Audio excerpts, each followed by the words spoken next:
መሪ ብቻ አይደለም ዜጋው። ይሄ ማለት ምንድነው? መነሳሳት ነው የሚፈጥረው ሁሉም ላይ ቁጭት።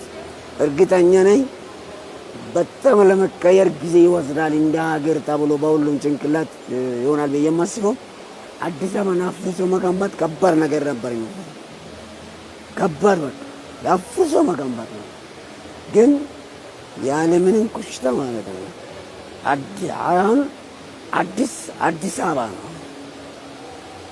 ትናንት በተስፋ ነው አዲስ አበባ፣ አሁን በእውነት ነው።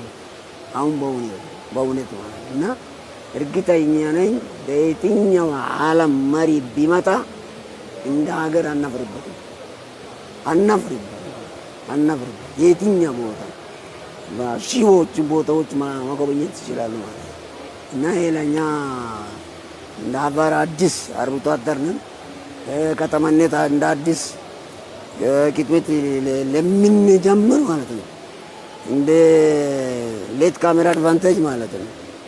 ከየት በቃ በመሀል ላይ ከትናንቱ ጀምረን ሳይሆን ከአሁኑ ጀምረን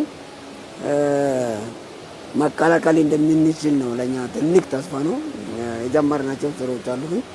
ብቻ ግን እንደ ዜጋው ኩራት ነው፣ ለሀገርም ኩራት ነው ማለት አናፍርበትም የትኛው ቦታ ላይ ማለት ነው።